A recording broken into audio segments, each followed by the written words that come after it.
Merry Dispatchmas with Bitcoin Santa. Welcome for the Christmas edition of the Independent Reserve Moonshot Dispatch. Ho, ho, ho. Ho, yeah. Nick, you're supposed to bring the Santa Claus rally with you, but instead it's just a hat. No, this year I decided no Santa rally for any of the little children out there. You've all been very naughty. They have been naughty this year. In fact, you've rewarded them with a crab walk for the entire year. Yeah. Thank you, Bitcoin Santa. You've delivered nothing. You started the year with what you've given at the end. Yes. I mean, would you rather that or potatoes in your sock? I don't know. We've achieved nothing this entire year. We've achieved nothing. You promised us. We're back where we were in the start of the year. Listen, there's still 8 days to go. I just did some magic in my head, by the way. Cast a spell and figured out the numbers. So don't count it. It's not over until the fat lady sings. Can you bibbity boppity boo and whip us up a little something? Yeah, sure. I sure can. You sure can. Something as vague and indistinct as that, I definitely can. If you specifically ask for the prices to go up, then no, I would not. No. Well, you can't promise that, Nick. So, just bippity boppity boo us up. Anything. Something. Yeah, okay. Man, okay, so we've got to do the year in recap. Christmas recap. Oh, okay. Well, how's the year been, Santa? Bitcoin Santa? Geez, it's one of these things where 1 year in crypto is like a lifetime in the traditional world. You look great for a 19-year-old. Yeah.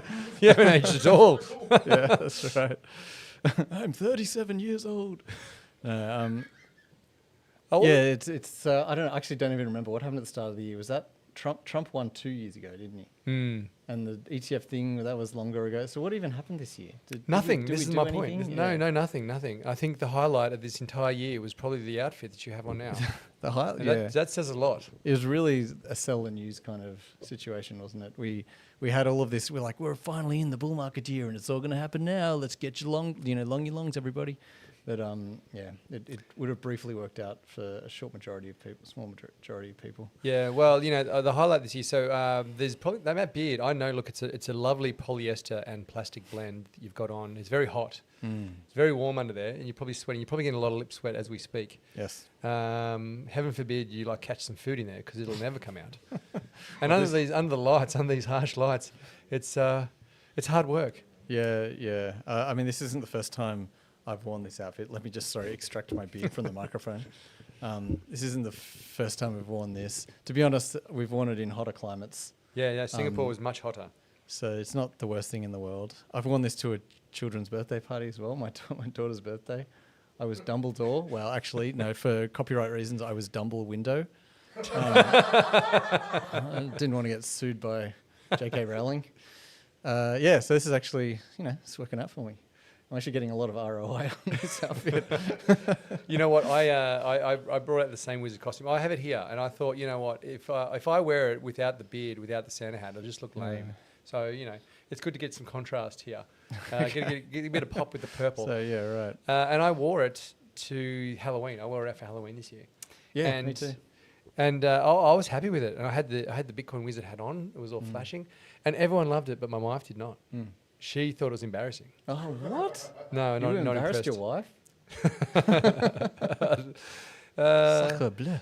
I know it's outrageous, but she wasn't impressed. She's like, "Why did you wear that thing?" I'm like, "Because it's Halloween." Yeah, I was embarrassing my kids left, right, and centre, but my wife was just egging me on. She's like, "Yeah, make a big dick out of yourself." That's it. Really milk it. Anyway. Well. Okay, so, this year, man, I'd love to wrap it up with something better than your outfit because that doesn't seem like that should be the highlight. But, it's kind of... We did token this year. What were the highlights this year? Well, for Independent Reserve, let's go from the Independent Reserve highlights this year. So I'd like to say, obviously, the IG deal was a large announced deal. So that was a big part of the year, I guess, for the team. But, crypto-wise, I think the main things that we want to focus on was token in Dubai this year.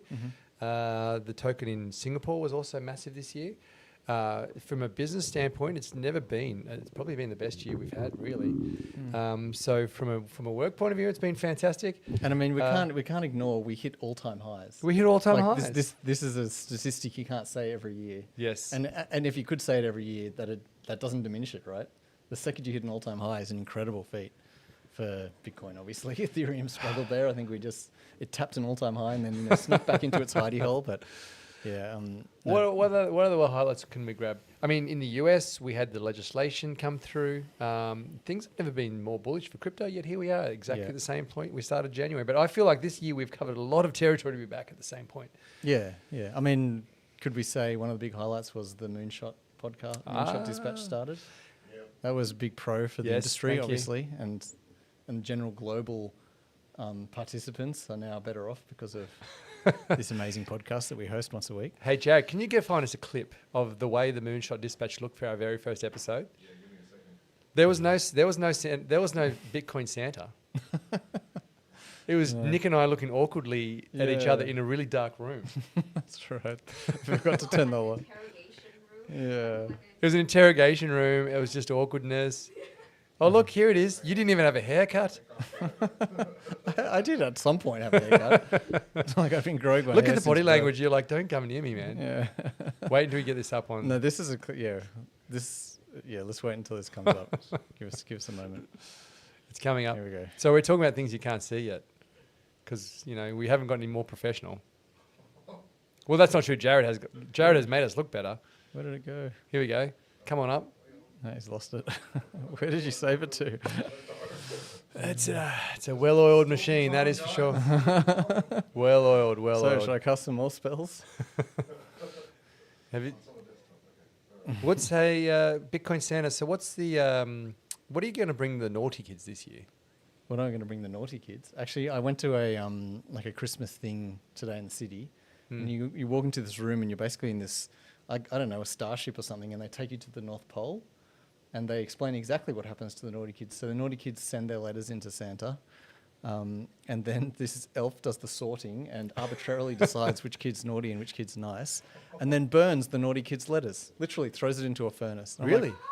I'm like, wow, that's and I'm here for it though. Like, kids need to be traumatized these days. But the elf that decide it's bureaucracy. It's not even Santa. Yeah, literally, Santa has nothing to do. He doesn't even know. So you send Santa some love mail, hate mail. He might not even get it. Yeah, exactly. This elf might just have something out for you. Might be. Well, what about the good letters? Does Santa see those ones? Yes, of course. They go into like they get fulfilled. Hey, look, there we are. Here we go. This is episode close to 1. Is it literally episode 1? Yep. Yeah, okay. As you can see, I'm probably explaining something technical here, and Lee's got that glazed look on his face where he's like, why isn't he shutting up? What is really depressing is those prices down there that were at the start of the start of the experience. Hey, Vex, I can't attribute was anything. $6.02. What is it now? I don't know. Yeah, you've got me. I don't know. TRX is 41 cents. I think, is that US prices or Australian? Okay, so I think TRX is like in the 30s now. So yeah, down from where we are. Oh well, it's always next year, It looks better, even if we haven't gotten it better. No, I think we've gotten much better. Ah. I mean, look at me. I've evolved. All right. Shall we talk about? No. No. Okay.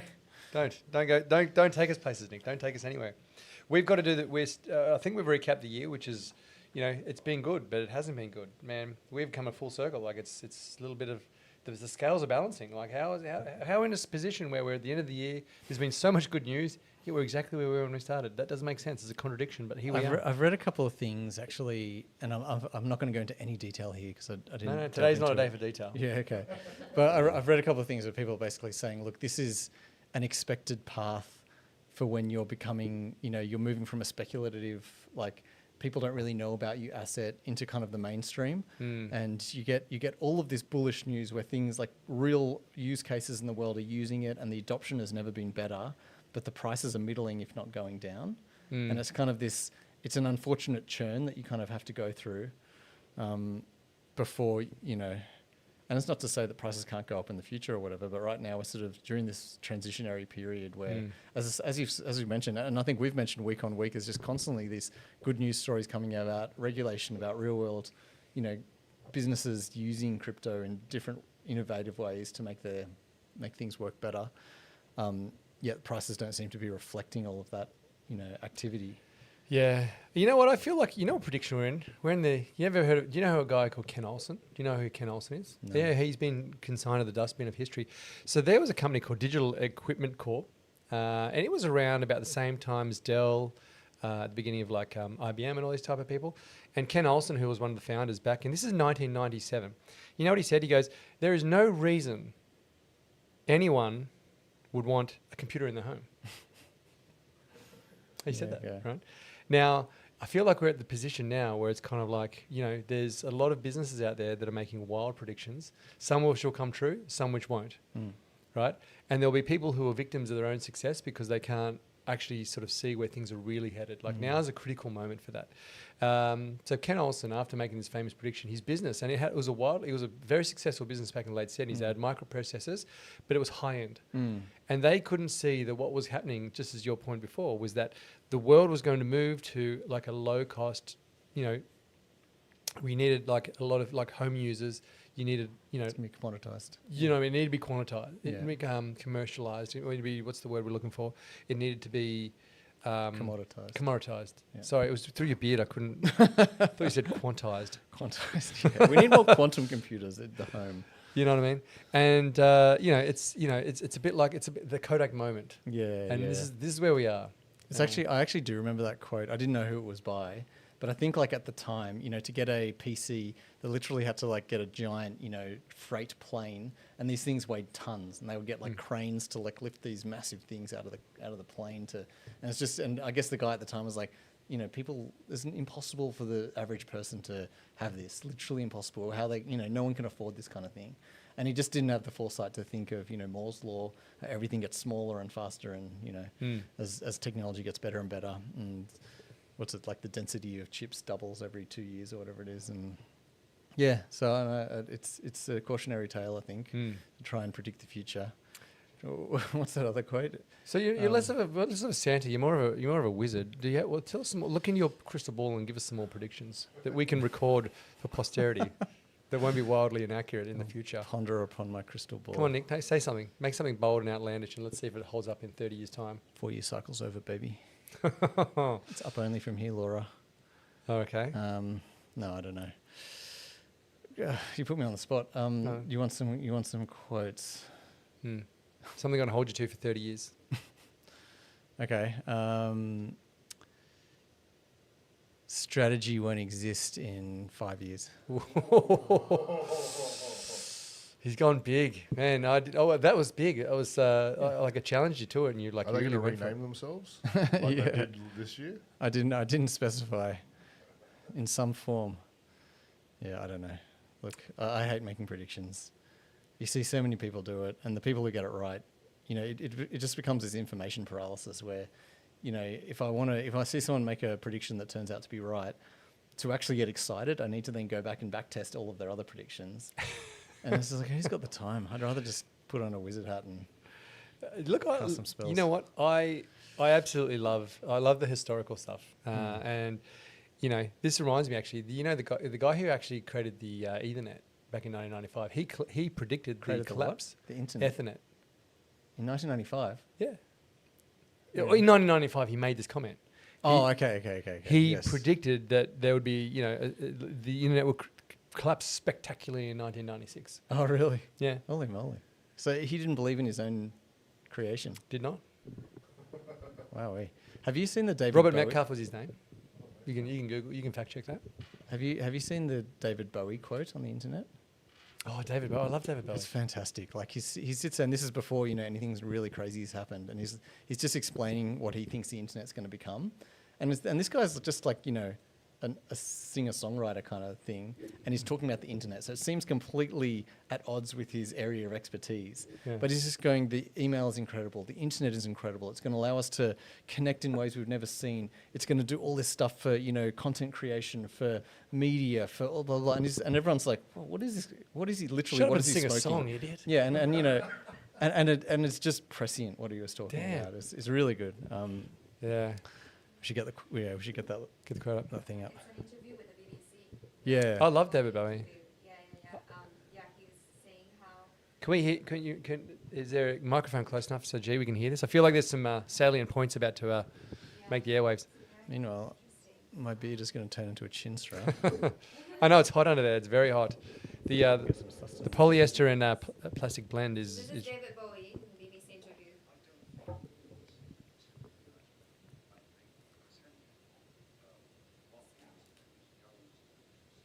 both good and bad, is unimaginable.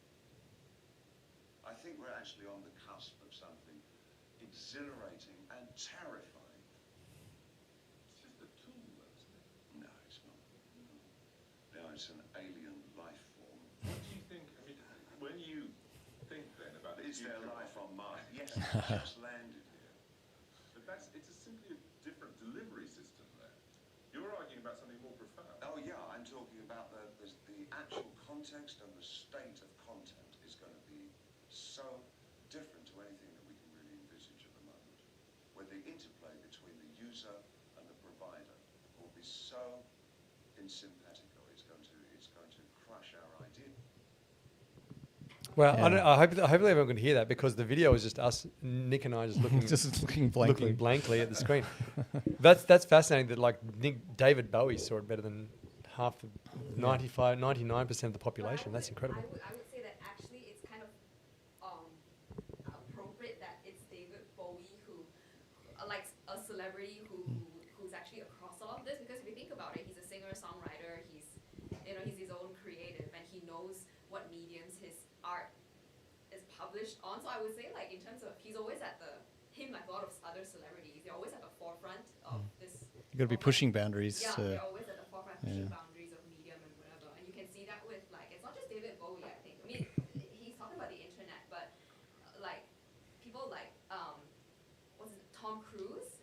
He's always also sort of talked about, like, I'm kind of going off tangent, but like people like Tom Cruise, he's always spoken about like the future of like the internet and streaming and how content is going to change, because he's such a, like, he's been in the business for what, like, decades, and he's always been like a traditional on-screen, theater cinema guy. And yeah, he's spoken about something similar before, like when it comes to streaming content, how media is going to be distributed. So it's all just very, very interesting. So Yeah, it makes sense that he's a good David Bowie said that. were we wrong to laugh at Jake Paul about talking about crypto then? Yeah. That's right. Well, Yogi Berra said making predictions about the future, making predictions are difficult, particularly about the future. Yeah. I made a mess of that, but you get the point. Anyway, so well, unfortunately, David Bowie is no longer with us because I'd love to hear his views on crypto. Yeah. Unfortunately, I love David Bowie. Actually, well, he passed away he had cancer, I think, in the end. But he made an album about his own death. I think it was Black Star or Lazarus or something. Anyway, whatever. Yeah. It was a really good album. Anyway, thank you, David Bowie, for those insights. Rest in peace. All right. Sorry. So it's This too hot beard's for you getting under that to me. heat. It's slowly going down and down. Look, I get it. It's hot under those things. But at least you're not in Singapore. Actually, talking about Singapore, so some highlights. What about for you, Nick, for the highlights for you for the year? From the desk, what have you seen? What was some stuff at the beginning of 2025? And someone said to you, hey, man, make some predictions, and how that then panned out? Like, what were the differences? Oh man, I don't know. You're really putting me on the spot here. Yeah, for me, I guess like visiting Singapore for Token was fantastic. That thing is like another world, sort of walking into this place that transcends time.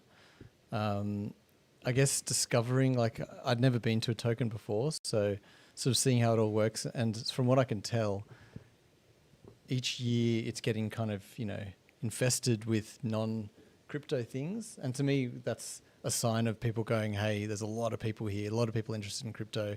Let's try and do our marketing and, be parasitic to this, this industry in a way, which, kind of sucks in one way, but in the other way, it's, it's, what's the word I'm looking for? Like legitimizing us and showing that other people are going, okay, we need to pay attention. What else? Gee, I don't know. A lot of internal stuff, I guess. Working on the OTC desk, there's a bunch of things I can't talk about, but Thanks for bringing them up then. Yeah, well, What else can you not talk about? you asked me the question to help me out here. Were you asking for me so I can ask you back? No. Is that where this is going? I'd love to hear your predictions. Predictions. Or what what you saw this year that changed. I guess. Yeah. For us it was honestly more of the same. I think there was less less altcoin trading than previous years. I think we've spoken about this in the past as well. Altcoin season didn't really arrive. You had there were pockets of altcoins, and there was the perp dex season, and there was different kind of seasons like that. RWA season maybe. But we didn't get sort of like the all, the tide raising all boats. Yeah. Which was something, in previous years we're doing a lot of altcoin trading. And that sort of presented its own problems or own difficulties, because as an OTC desk we need to find like the venue and liquidity for these altcoins. For the majors it's easy, right? We've got many different venues that we can trade at. There's heaps of liquidity. Stable coins for Bitcoin, Ethereum, Solana, all the big guys. But for the altcoins, you sort of it becomes an interesting thing you have to do as a trader. Like often the majors become a little bit boring in a way, because you're just doing the same thing, repeating yourself.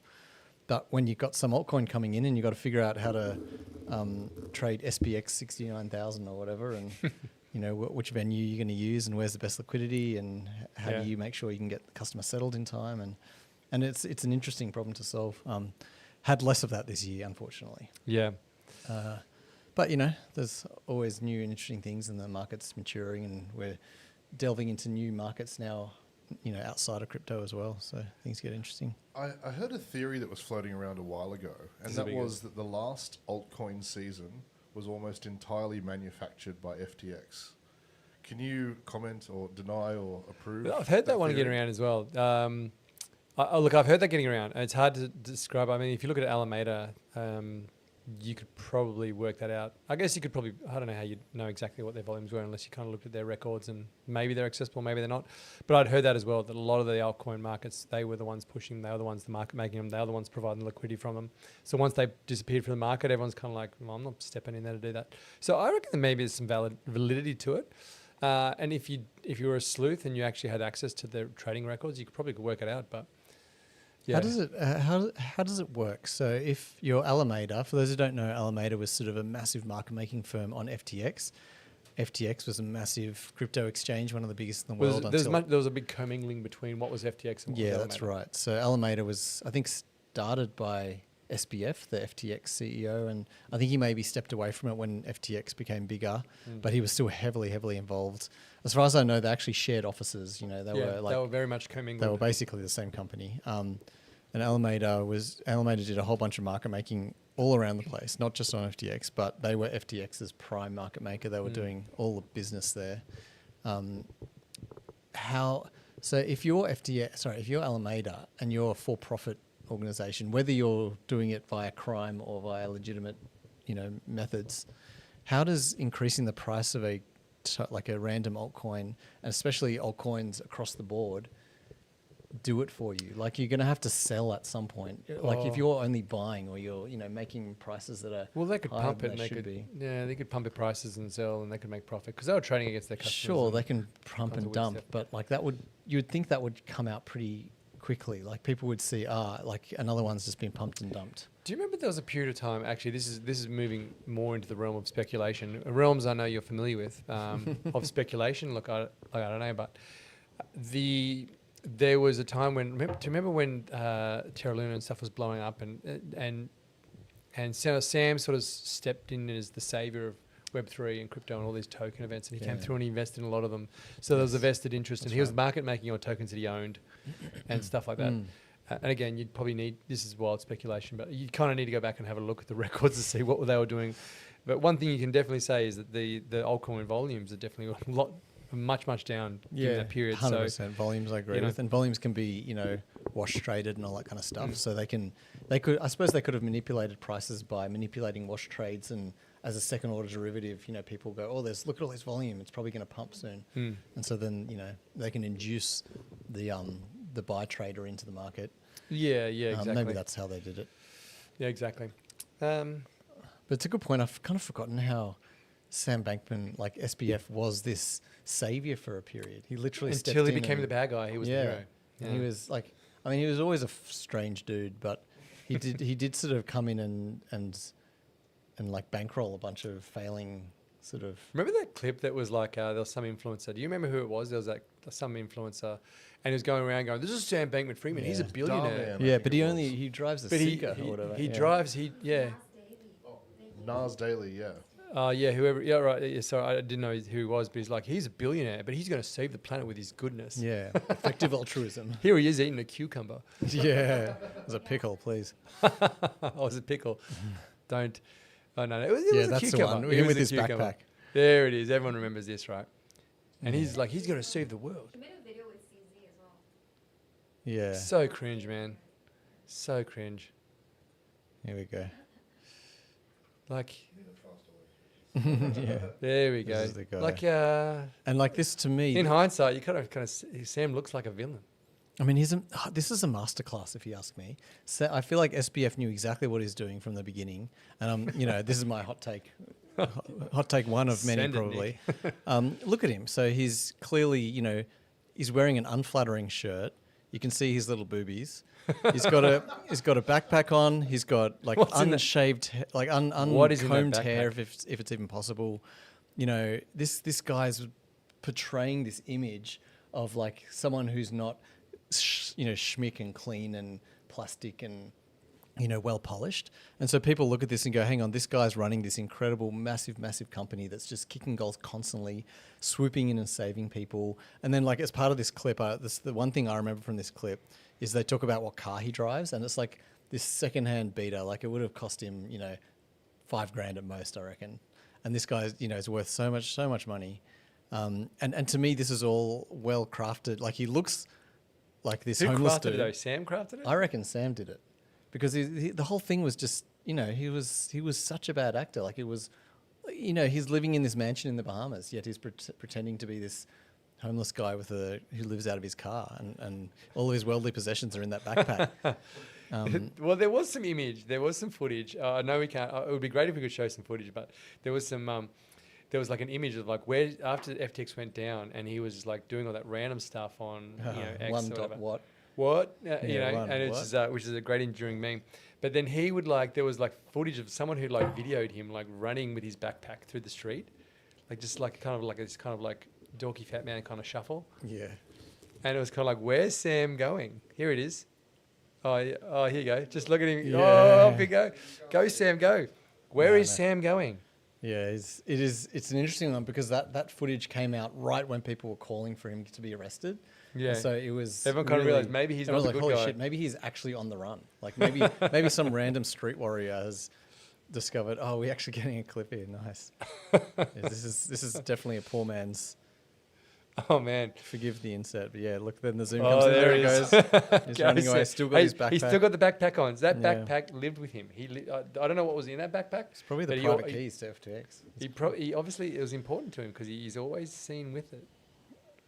I'd love to know what's in that backpack Yeah, now. SPF running away in the Thanks. Bahamas. Yes, this is in the Bahamas again. This is like he's pretending he's got no, he doesn't want to spend money. He's not about money. He's not all about that. He's about saving the planet and saving other people and saving blah blah blah. Yet he was living in this giant, 40 years ridiculous mansion. in Bahamas in Sam- his polycule with his multiple girlfriends and Sam- playing League of Legends. League I'm of not finished yet, and no, now I'm finished. Sorry, Nick, I interrupted. Keep talking. No, I'm done. I've had usually I'm having a go at Trump. Today we're having a go at SBF. What else did he do wrong? You could tell he doesn't run a lot. Yeah. I mean, that for him was kind of like, oh, I have to run. And I don't Yeah. want to be doing this. Yeah. That was very much, I would rather be doing anything but running right now, but here I am. Got to run away. I'm in the Bahamas. Where do you go? Like it's this tiny little island. You can't really run very far. Anyway, best of luck to him. Not. He deserves to be in jail. They were talking. There was a lot of talk recently about him getting pardoned. Trump seems to be going on this pardon spree, and he pardoned Ross Ulbricht. Everyone was cheering. I think he pardoned some other people. Everyone was cheering a bit less because they were a bit sus. But then now there's talk about pardoning the Tornado Cash guy as well. Or Oh, guys. yeah. Yeah, well, fair And enough. Too. I'm Like, into that. how long did they get? How long did they get? 5 years, I think. Oh, really? I think I got 5 years. Yeah. So this is pretty bad news. 5 years for. Look, I don't know. I'm not an expert in this thing. I think we did speak about the Tornado Cash stuff a couple of months ago. There was the stuff where they had the money going. When they had the image, I don't know. Like I don't. the If I was the laundry, yeah, jury, that's it was right, like yeah. it was an image of like some money that was like covered in like dirt or whatever, going into a literal washing machine and Yeah. coming out all like Clean. sparkles on it. Yeah. Kind of feel like you kind of you knew what you were doing at Look, that point. I'm not saying they didn't know what they were doing, and I absolutely would say that image was in poor taste. But was it proof of them, purposefully laundering funds? I don't know the answer, but Maybe they're germaphobes. that's right. They like physically literal clean money. Anyway, I think Sam is a bad guy and shouldn't be pardoned. I think the Tornado Cash guy we should investigate further and probably should be pardoned. I think realistically this guy wrote some code and put it on a smart contract, and I'm not sure if he was sitting there laundering money himself. But anyway. Well, the marketing department should at least go to jail. Yeah, that's right. Well, yeah, exactly. I mean, he would have approved that, I assume. But yeah. Hard to say. Lessons were learned. Lessons were learned. Well, you got a long time to think about it in jail. Hopefully not. Let's try and let him off. Well, you didn't ask me this question. I'm going to answer it anyway. Okay. So thanks, Nick. Yeah, the things that I noticed at like 2025. Yeah, I'll share some thoughts. Was that you know what actually just took me by surprise was how quickly 2025. If it was boring on the outside, it definitely is. We've tried to explain. It was not been boring on the inside, right? It's been. I've never seen so much good news. I've never seen so much development from across the board between actually in Australia. And I said this earlier a few months ago. Someone asked the question. We haven't got many questions today because I think no one's watching. But someone asked the question: are we going to see legislation? I said no. We're going to see it never. And well, that's an exaggeration. But I was basically saying it's going to be a long time. And we've got it this year. And in the US, we've got it this year. We've got so much stuff. We've got RWA stuff. We've now got tokenized assets. We've got the SEC. All these things that are lining up. But the reality is these announcements, despite being huge and actually fairly monumental to the success of crypto, and anyone who has crypto bags should be going, hey, this is amazing. Like, this is the best thing that's been happening for our bags forever. Is still just there going, well, the price isn't up, so I'm sad. And it's a bit of a shame because like the maturing happened in a heartbeat. And all of a sudden now we have to say words like digital assets. You can't say crypto anymore. And you know what I mean? Like it's been this tremendous like maturing, and there's now we have Australian dollar stable coins, which have now kind of been given this kind of like what can't remember the term for relief letter, general relief letter. You know what I mean? The tokenization of everything's coming on board, and everyone's kind of like, oh well, Bitcoin's not up, so I'm sad, which is kind of crazy. But like for now, for the long term, it's like we've never had a better foundation.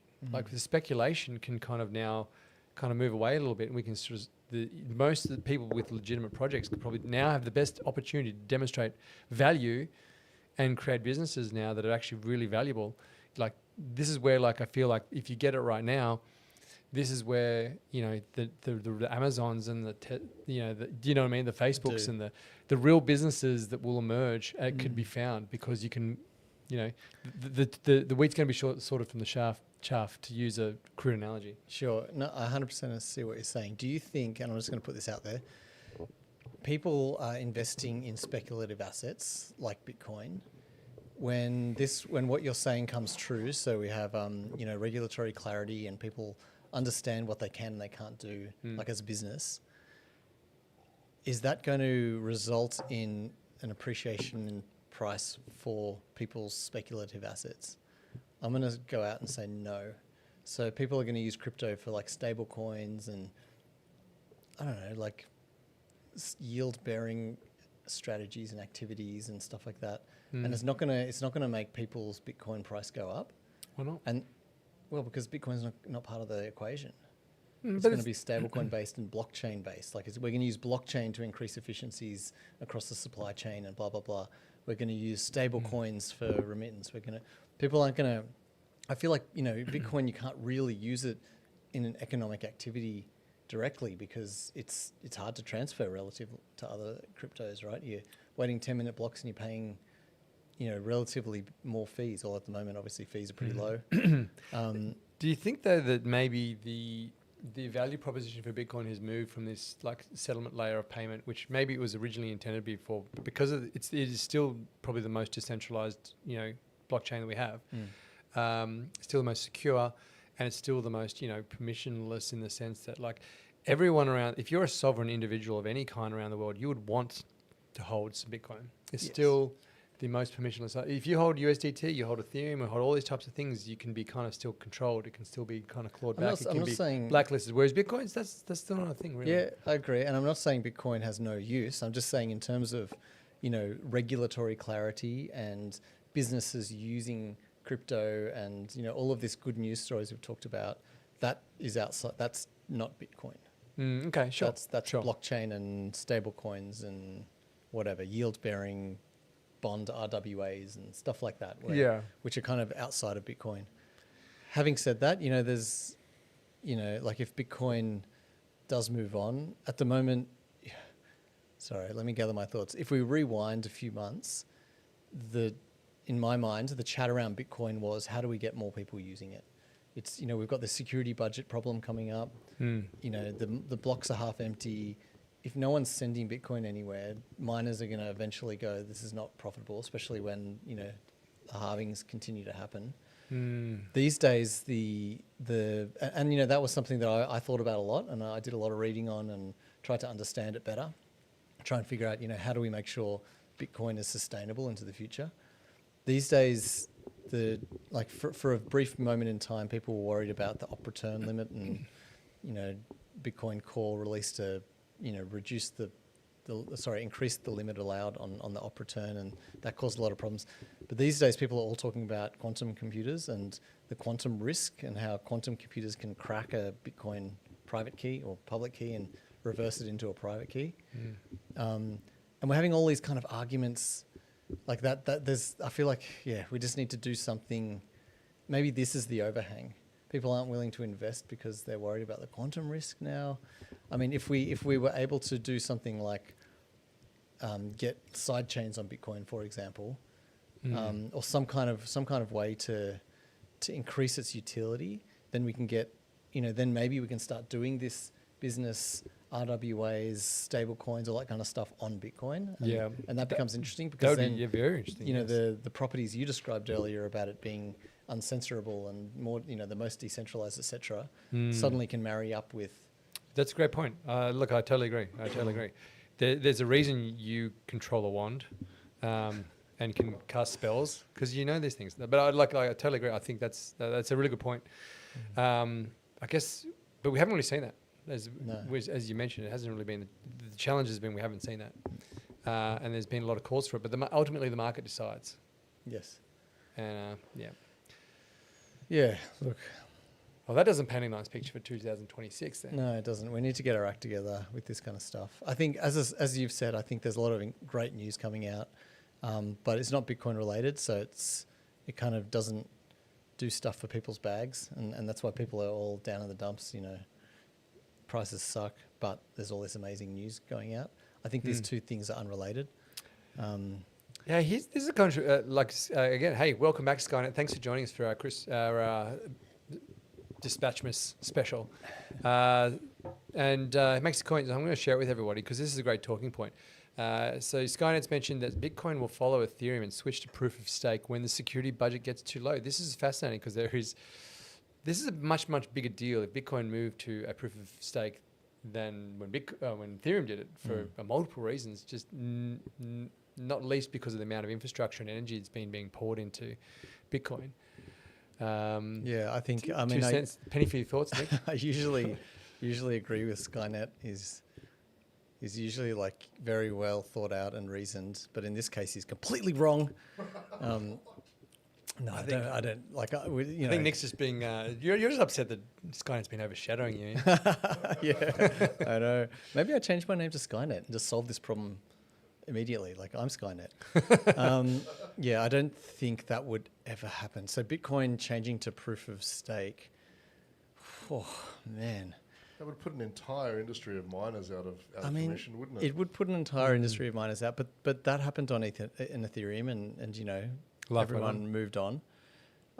obviously the Bitcoin mining is, I can't remember what the stat was. It's like 30 times bigger, I think, than It's what huge, yeah. Ethereum was. Yeah, we've still got many halvings before we need to worry too much about it. But everyone's kind of looking at the long duration. Everyone wants to. It's you know, it's a known unknown, I guess, is what will happen with the security budget. Yeah. if I could put it that way. Yeah, exactly. And I do honestly believe something needs to change for us to solve the security budget problem. I don't think moving to proof of stake is right, because hang on, so would we introduce inflation in that case? Like, there's a lot of questions. Yeah, proof of stake, like there's so much tied into Bitcoin's proof of work. Like it is, I fully believe that Bitcoin can be proof of work and everything else can be proof of stake, and that makes sense to me because people want to invest in, like, you know, there can only really be one, and there's a lot of copycats and other people mining purely for profit, but people will mine Bitcoin to keep their investments safe. So if you have like someone who holds a large enough amount of Bitcoin, like Strategy, for example, it is in their best interest to mine at a loss, right? Because that keeps, you know, if the security budget gets too low, if the security gets too low in terms of Bitcoin mining, it's in people's best interest to keep mining. And in the same way that I feel ultimately it's in people's best interests to ensure Bitcoin is, you know, quantum secure. Yeah. And doesn't get affected by that. Like, yes, people will, you know, they'll, you know, if there's a hack to be made, they'll do it. But I think, you know, if people realize this, they'll get to a point where they're like, okay, we need to get together and solve this problem because it's going to send our bags to zero. And there's people with enough investments in there that it'll be, you know, monetarily advantageous to them, fiscally responsible for them to actually go ahead and solve these And do it. problems. Yeah, and look, I mean, this thing, right? It's true, and so you know, I'll just keep you know, the conversation going here because it's true. And Skynet points out is the Bitcoin fees do only make up a small percentage, 0.05. Sorry, 0.5%. I'll trust your numbers there, Skynet, and you know, I guess the only counterpoint to that would be, yeah, look, the price has to keep going up exponentially. Yeah, or we just get more activity. You know, right now fees are 1 sat per byte. They can't really get any lower than they are now, unless like people are literally putting in 0 sat per byte fees, which, you know, it's just there's no point. It's in miners' best interest in my mind for them not to mine those, to discourage people from trying to get away, get it done for free. They need to be paying at least, you know, something. But as like if more activity was happening on chain, and this is kind of when we get back to what are they called, like Taproot Wizards, actually, yeah. This whole thing that I'm wearing, this whole Taproot Wizards thing, the idea behind this was to make people get interested in it and put the fun back into Bitcoin and make transactions happen. And you look at what happened when they first were doing all the Taproot Wizards stuff was happening, fees spiked. And yeah, sure, it sucked for people who were trying to, you know, send 0.00001 of a Bitcoin on the network. The fee was bigger than the transfer, but you know, miners were loving it. Miners were getting involved. The hash rate's going up. We can actually hop onto one of the topics we've got today about Bitcoin We have mining. topics today? So yeah, We do too. This whole thing. So there's a Bitcoin mining topic here where we're talking about the hash rate's actually gone down recently. So one of the sort of, I guess what it's talking about is that historically when the hash rate goes down, eventually the price goes up. So it's sort of the hash rate going down theoretically forms this bottom in the price, like, and you know, capitulation occurs, and next minute we're going to have some appreciating prices. I'm not sure if I fully agree with what it's talking about. It's when you see hash rate go down, what you're kind of looking at is Bitcoin miners are in pain. And there's no necessary correlation between price going up. So I think, was it Van Eck or someone was it Van Eck? Van Eck is basically doing this correlation causation kind of situation where they're saying, oh, when this happened before, it meant the prices go up. I'm not sure about that. Like, really, what do we need for prices to go up? Less selling, more buying. That's kind of it. You know, hash rate and Bitcoin miners don't really affect it that much. What I think is interesting from this article, though, and I'll read it because I'm holding this up right in the front of the thing. So Bitmain's S19 XP rig. So S19 is like a very common Bitcoin miner computer. They're called an ASIC. They're built specifically to mine Bitcoin transactions. the electricity break-even rate is dropping 36% year on year. That is massive, if you ask me. Like, so basically, anyone who's bought these Bitcoin mining rigs and expected them to perform, into the future, are very quickly finding out that this isn't the case. And what this kind of does, so if you look at the hash rate going down is, hey, there's a bunch of people who are in pain. If you look at the profitability, this 36% statistic of the miner going down year on year, that is a statistic that is foreshadowing what's going to happen, not what's happening right now, but what's about to happen. Yeah, right. And so that's scary. Like that's Bitcoin's profitability is going down. There's going to be a whole bunch of mining outfits that just aren't profitable anymore. They're going to turn off. What does that mean? Well, okay, mining goes down, difficulty stays the same. The block times spread out because we've got much less miners now. So instead of doing it every 10 minutes, we're now doing it every 12 minutes or whatever. Every 2 weeks, there's a mining adjustment, difficulty adjustment sort of protocol that happens, and it's been adjusting down. Exactly. So that'll adjust it down. Yep. And then suddenly, miners that weren't profitable before are now profitable again because there's less, it's easier to mine a block. Yeah, So sure. it does. Yeah. There is an equilibrium that happens, but yeah, we've just had these, like the price is too low. People were expecting, I guess miners were really expecting this real big price increase at the end of the year. Sure, we got an all-time high, but it wasn't nearly where people were expecting it to be. No, it wasn't this super sort of profit section where the price just outstripped the hash price, I believe. Hash price went up, I guess. Does that mean my solo miner has more of a chance over Christmas? Yeah, eventually. My USB-powered miner? Yeah, Jared's got Good this, luck. this little miner you plug into a USB port. I'm guessing it costs you like 36 cents a day to mine. And It's 1,000 kilohashes. Thank you very oh much. my gosh, that must generate you almost You're going to a get, it's dollar probably, a year. probably about as lucky as winning the $100 million Powerball to win it. They call it block. a lottery miner. Yeah. Yeah. I'm after a whole block, baby. Oh god. Oh, you solo mining. Well, this ties into it actually. I know as well. today was a bit of fun, and we had to get in some news anyway. But there's an article 3. I just read that a little bit before, talking about DeFi being dead, and this kind of ties into the idea of activity. So maybe it's a good sort of segue into it. So there was an article, Maple Finance. So Maple Finance, interesting thing. CEO Sid Powell was making a point. So to summarize the point that he was making, he was sort of saying DeFi is dead, but not the way he's like, oh, it's not that DeFi is dead. It's just that now that the TradFi markets have kind of worked out that they can move things on chain to get those efficiency gains, there's no need for you to experiment with this new kind of way of doing things. It's just the old world now moving onto it. And I'm like, are they're kind of the same? Like you just had a proof of concept, now you've got the application. Yeah. To me, they kind of feel like they're kind of the same thing. But anyway, Sid Powell disagrees. Yeah. But the point being that the TradFi world's now moving onto it. So the experimentation and all these new businesses are kind of going. Everyone's just going to go to solve the problem that's right in front of them. I'm like, well, isn't that a good thing? Yeah. Well, I don't know. Is this a positive or negative thing? I think it's a positive thing. I think it's a positive thing. And Sid Powell thinks it's a positive thing too. As far as I can tell. He's kind of pointing at. He's like, it's dead, but not in the way you think it's dead. It's not that. It's not that it's dead. It's actually it's quite the opposite. It's just this experimentation period where like this new way of doing things is going to somehow eat the old world. It's the other way around. It's the old world's now coming on. Yeah. So people are going, oh, don't worry about the shiny thing. We can just go and solve this existing problem. So does that mean like, I guess the opposite of DeFi is SenFi or CeFi, and that's what they're saying, that the old TradFi. methods. Hey, TradFi goes, hey, this is great. Let's build it in a centralized version. Is that what he's saying? I think what he's saying is DeFi is dead because now all of TradFi is going to be using DeFi, and it's going to be like one of those things where you're using crypto and you don't even know it, kind of thing. For this one, I thought he was kind of jumping the gun a bit. I think there's a lot. We haven't even got regulation around DeFi yet. Let's take it one step at a time. Yes, at some point in the future, DeFi might be dead because it's getting used transparently in TradFi, and that sounds like a cool thing. If it makes if everyone earns more money, good on you. But I feel like this guy's probably just been online a bit too much and maybe hasn't touched enough grass. And he's like, it's happening right now. I'm seeing it. And like everyone's tweeting about it. It's like, calm down. We've got a few steps to go before we can get there. Yeah.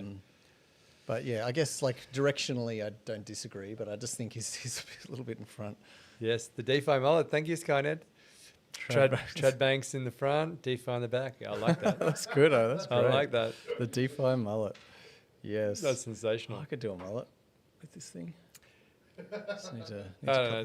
this top. I find this whole argument kind of funny. It's people talk about like everyone thought that this entire world that existed, TradFi world. Sorry for the hand touch. Yeah. You can latch on if you need someone to hold your handing. But there's this entire world. It's like the reason the TradFi world exists is because there's a use case. People want to invest their money into like markets, right?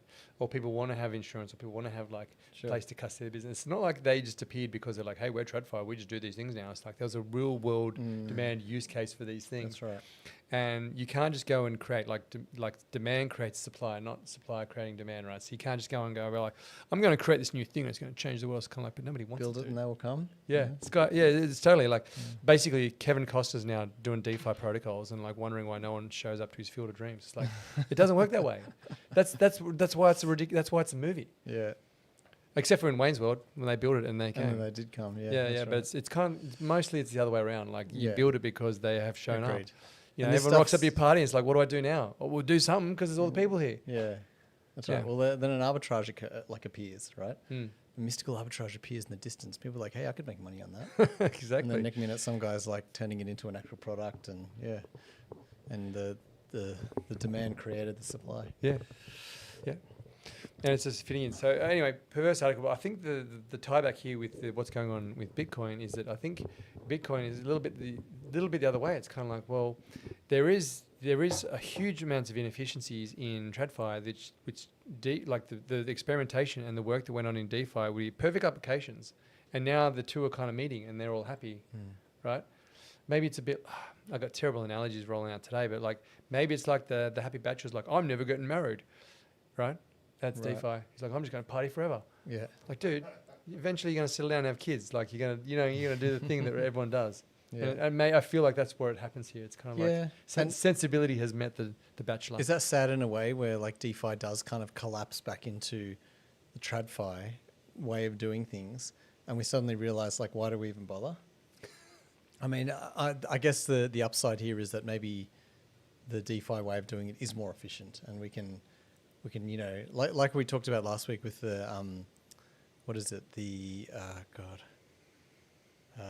CFTC. I'm losing it, but basically they've basically figured out a way, if they use crypto, they can strip out the settlement house, the clearing, all this kind of stuff, and just do it instantaneously, which is how crypto was built. And yeah, if we have DeFi settling down and with a wife and a kid and his white picket fence, but he's doing it a lot quicker than his dad did it. So I'm not sure where this analogy He's is living going. better. The His next neighbours- generation's living better than the one before. Yeah, exactly, because he's got blockchains underpinning his. Yeah. God, really stretching. Oh, we're it here. struggling with. I know we're struggling with the we're battling here. Yeah, it's it's like 23rd I don't December, know. come on, Like guys. when I was growing up, like my dad, when he wanted to, he'd pull out the Encyclopedia Britannica and be like, "Here's some interesting information." I'd be like, "Dude, just Google it." Like we're both parenting, right? I'm just doing it more that's efficiently, right. you know. Yeah, I guess so. Yeah. But your one has a whole bunch of ads and. Yeah, It's and like, you'll end up watching Mr. Beast for Yeah. half his life. Yeah, whatever. Speaking of the Encyclopedia Britannica, sorry, there was a comment on one of our big reels last week saying that, like Encyclopedia Britannica, they update it every year, and I'm like, yeah, but you still got old copies out. They didn't They didn't send new copies to they everyone. didn't issue like a recall on their bad information. So there's libraries would keep a set for years and years and years despite the information updating. That's the difference. It was a good business model. Like you have a new one every year, and if you want to stay up to date, you got to buy it again. Amazing. Yeah. Well, Steve Jobs did that when the CDs were having a challenge. I remember there was this thing where basically like there's all these CD exec, basically music industry execs, and they couldn't work out kind of like they saw that there was like streaming and all these like what was it, Napster and stuff like that was stealing their lunch, but they couldn't be like, why does no one want to buy our $30 CDs? And Steve Jobs was the kind of guy who rolled in there and was like, you guys are idiots. Like all you need to do is fractionalize it so it's smaller, so people can buy the bits they want to buy without having to buy the other. Because you had your favorite album and you looked at it and you'd be like, I like 2 of those songs, and the rest of them I don't know. I don't want to pay $30 for one song. Whereas, he kind of solved that problem a little bit. Yeah. So that's, with the whole idea of the naps, so once the dude sort of worked out, like, I feel like the internet and a lot of information is a bit like that. The Google kind of like fractionalizes information where you can just go and get the bits you want. Yes. Without like a giant shelf of like stuff about like, I don't know, the gold rush. Yeah. Like some dude's into that, but I just want to know the stuff about the Second World War or something, right? And you can fractionalize the bits of information you want. I think that's kind of the power of digitization, I guess. 100%. Yeah. Netflix as well. Did you go for the same Netflix thing? did that as well. Any other examples? No, Just to back it up. I think No. yeah, no, but you're absolutely right, and this is kind of harking back to the whole on-demand economy that we have right now. This society that demands everything happens right now. And I want to be reflected with information and things that only I wanted to look at. Yeah, exactly. And then you get this feedback loop and blah blah blah. We've got to figure out how to make sure our kids don't get caught up in that. Yeah. Anyway, we're old and we'll never get caught up in that. We're too old. Yeah, I know. Like you've got like this just crazy. I mean, I'm very old. Look just at me. feed of like capes and beards Yeah, that's flowing right. back at you. Every time my kid asks a question, I'm like, just give me 10 minutes, and I go get dressed. Come back, go, all right, little girl, stay a while and listen. Yeah. How That was a Diablo how many quote. how many do you have multiple personas that you roll the strategy with your kids? Or you Yeah, just roll with they just- all have English accents. That's the only accent I can do. Different English accents, but yeah, all different English accents. What's your best one? Probably that one, the old man. I think Oh, is the very old man. convincing. But Yeah. I've got the It's got some young little gravit- kid he's walking around and he's gonna smack you on the ass if you're not careful. Like, You sound a bit like Claire, our HR manager, yeah. but in dude form. Yeah, okay. All right. Yeah, I could do a Claire accent. Anyway, I came too late. Why does Nick Oh, hey, look, that's let's Our let's wizard revisit is it. never late. He's exactly on time. Very good. Why does Nick look like Gandalf? Oh, I hear the internet asking. Yes, exactly why. Well, let me tell the internet why you look like Gandalf. Which you're not Gandalf. You're Bitcoin wizard. You're a Bitcoin Santa.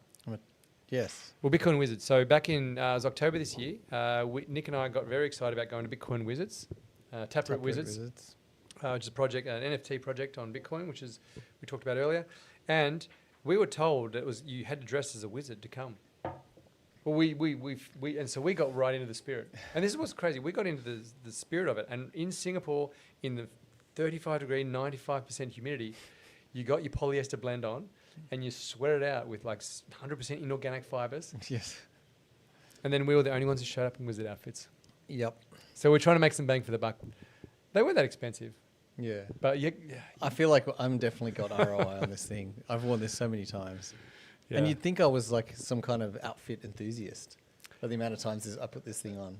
There's people who just always turn up like this wasn't a fancy dress party, but they're there in fancy dress anyway. They've figured out a theme on their own.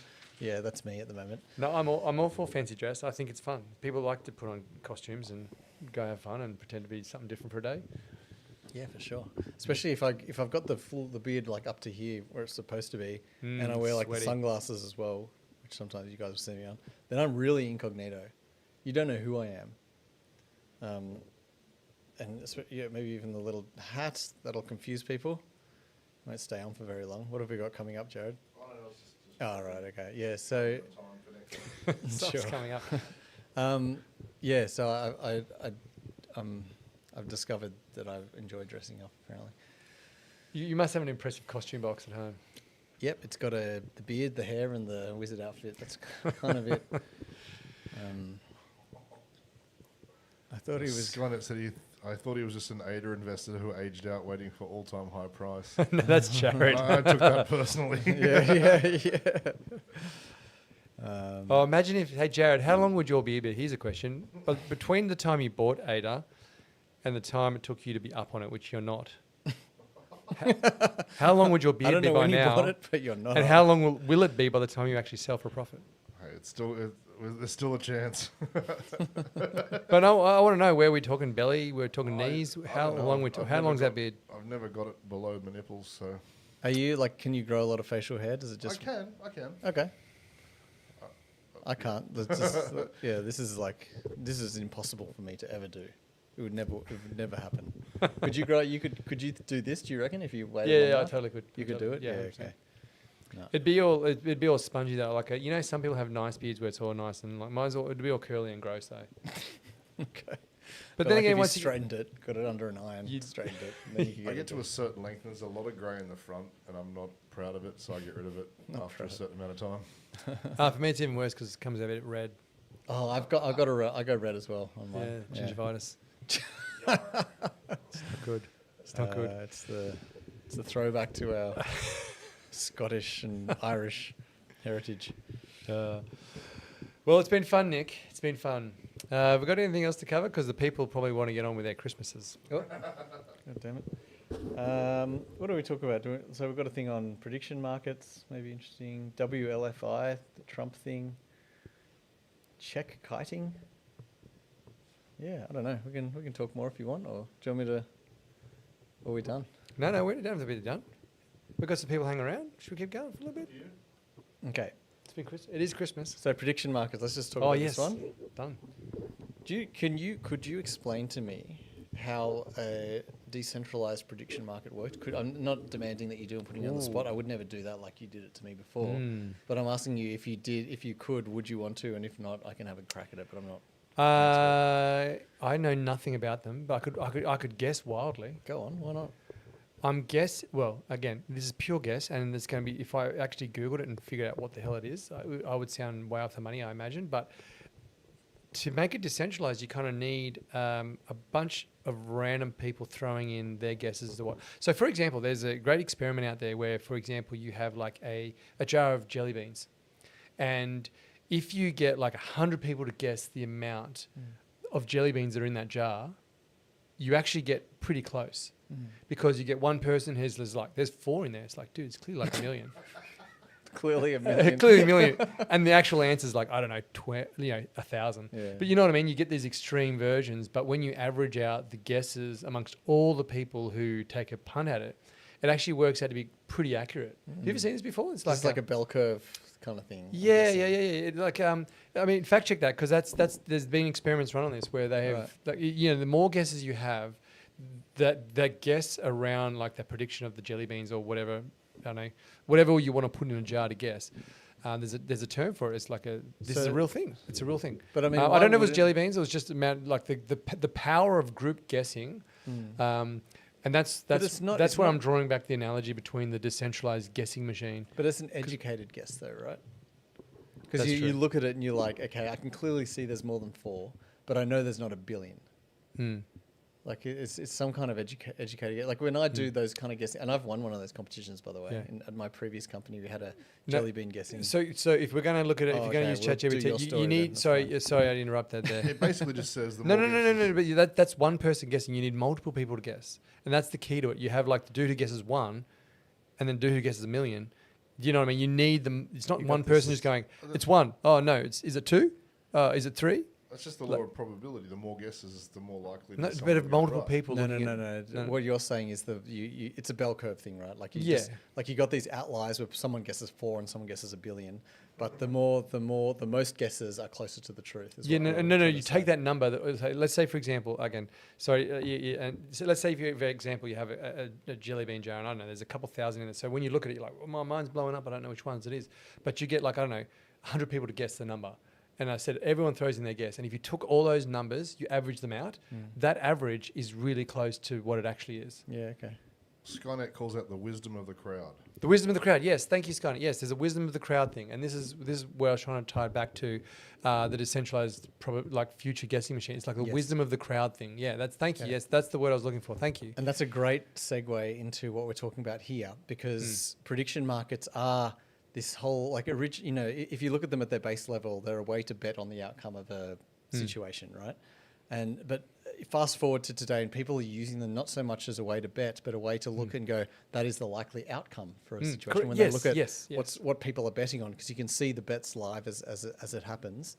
But this article is actually about how Trump wants to change the regulation on gambling and betting markets such that, and I'm paraphrasing probably terribly here, but the idea is that it will be less tax efficient to use gambling as a way to make money because you can't offset losses, or you're limited in how many losses you can offset when you're doing gambling.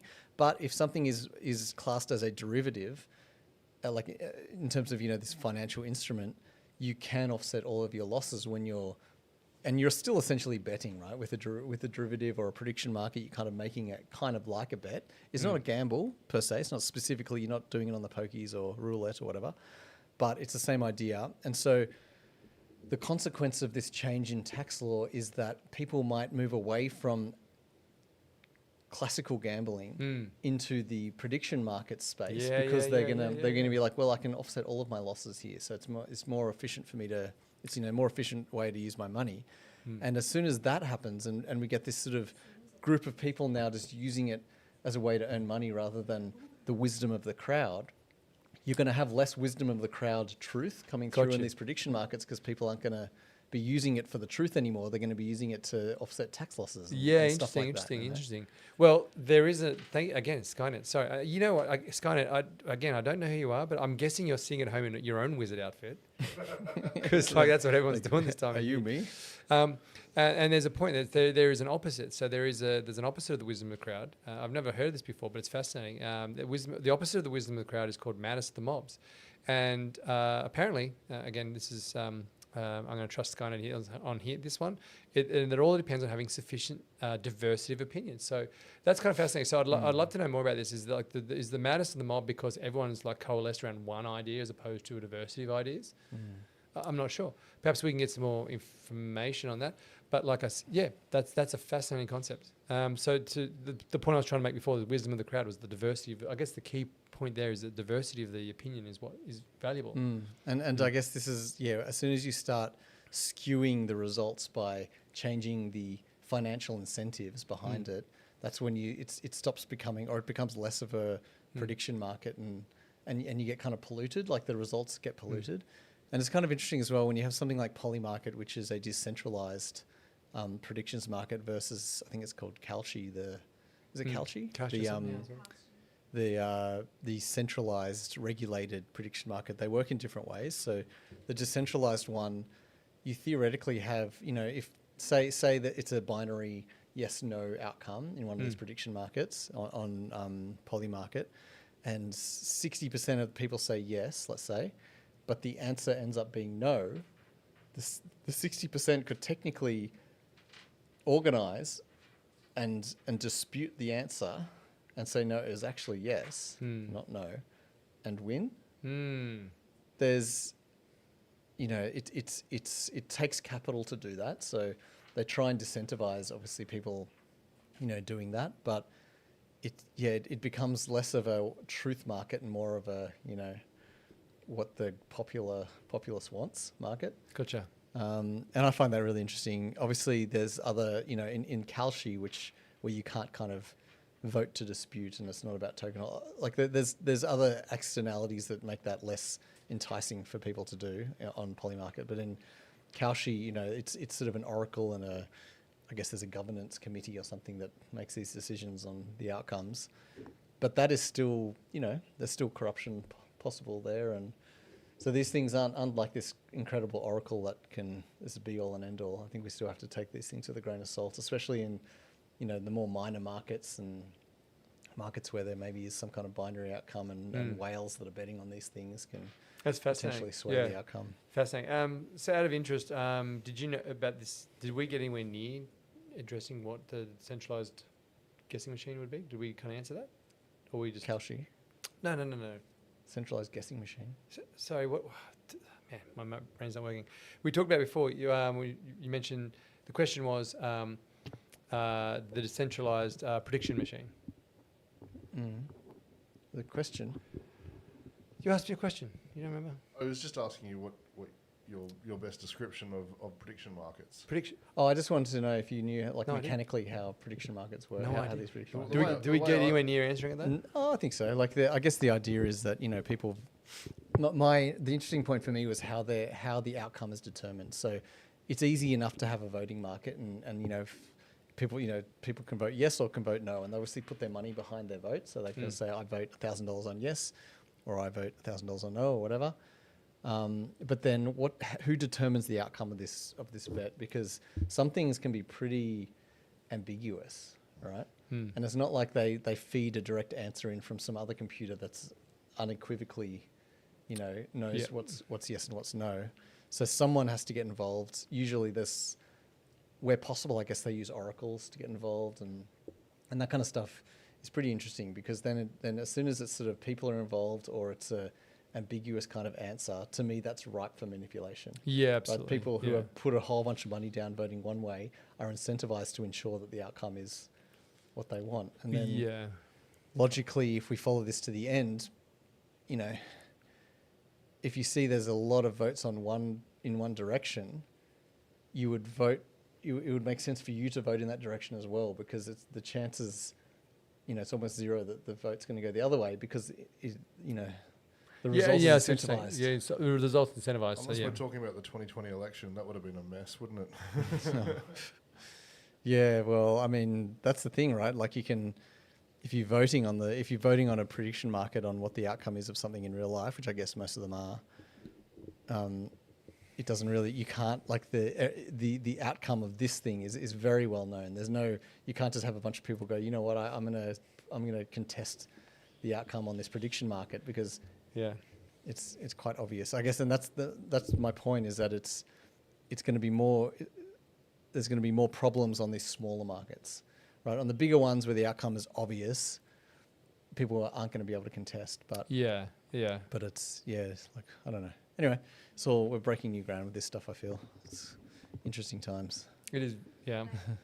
These prediction markets, this is probably sidetracking here, but like real life casinos, like RL casinos, they're being Ubered by prediction markets. Like in the US, like the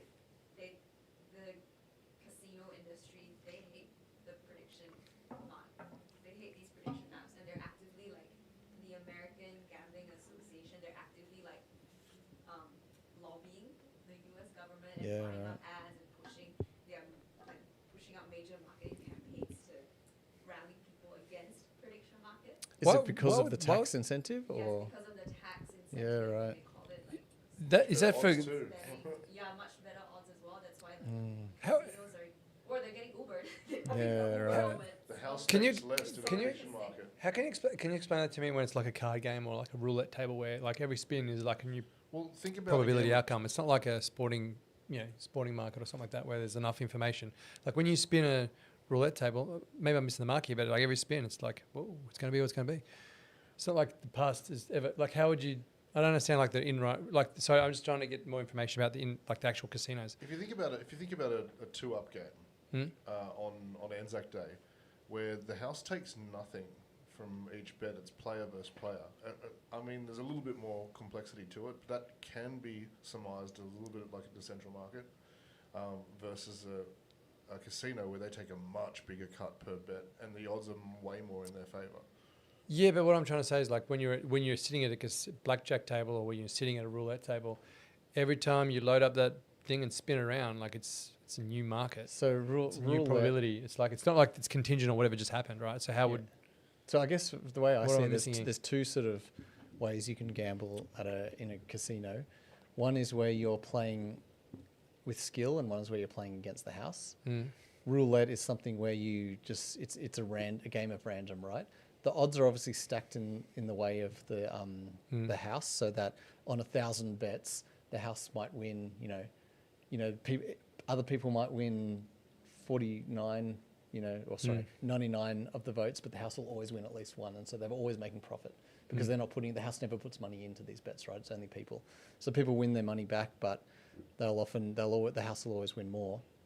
But what we're saying here is that because you playing gambling, like if you want to take a punt on something, taking a punt on a prediction market is... Oh yeah, okay. So we're talking about like an actual market, like a sports market, as opposed to like the table. Yeah, they're casino. not punting on roulette. Okay, they're not doing a sorry. prediction market on roulette. Sorry. They're doing prediction markets on whatever. It's just taking the cut of the gambling house, because they're now seeing less people through the door because more people are staying at home and logging onto polymarket.com. Gotcha. Okay, sorry. I see what you're saying. Sorry, I see what you're saying now. Yes. Yeah, okay, that makes sense. I completely misunderstood that. Not for the first time. Not for the first time. There's a book which covers this topic. It's called Private Truths and Public Lies. It's about how preference falsification leads to polls and other groups surveys being wrong. Yeah. Well, I guess there's some Christmas my reading holiday for us. reads. Yeah. Yeah, that's right. All right. Oh, out of interesting topics already. I thought we were just getting gone warmed up. for a while. Yeah, I think we've done a good job. That's a good job. Merry Christmas, everybody. Hey, it's been awesome. Hey, this has been a great year. 2025 has been an excellent year, despite the price action in Bitcoin and pretty much every other token. Yes. It's actually been a good year.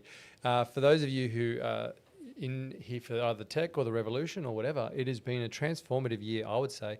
2025 has been just great for the industry. Everything from we've seen from Trump to Australia, across the board, behind the scenes, there has never been a more maturing. There shouldn't be any reason not to feel bullish about what's happening down the path. Hey, look, maybe next year your Ethereum, Bitcoin might be down 50%. Look, I have no idea. But that's no reason not to feel positive about the industry and the technology stuff. Whatever you're here for, there's a reason for to hang around in 2026. Yeah, there's two directions this market can go. Up or down. Up or down, and there's a good chance of it going either direction.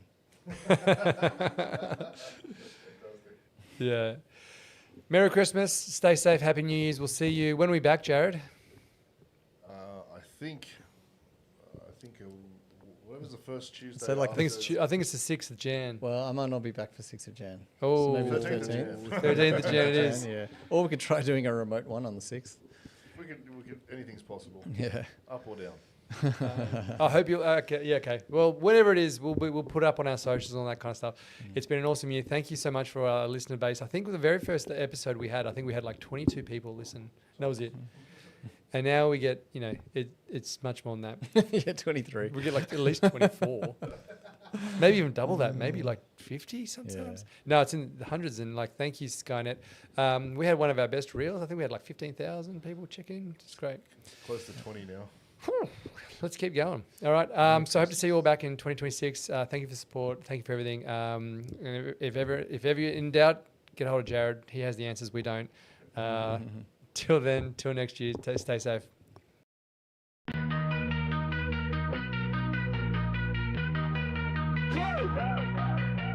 Lee and Nick with the Moonshot flow. Dispatch live, let the market glow. Crypto vibes where the numbers show. To the moon we go, let the podcast blow. Digital coins, we dissect them quick. Blazing insights, Lee and Nick. Price prediction sharper than a sword. Macro games,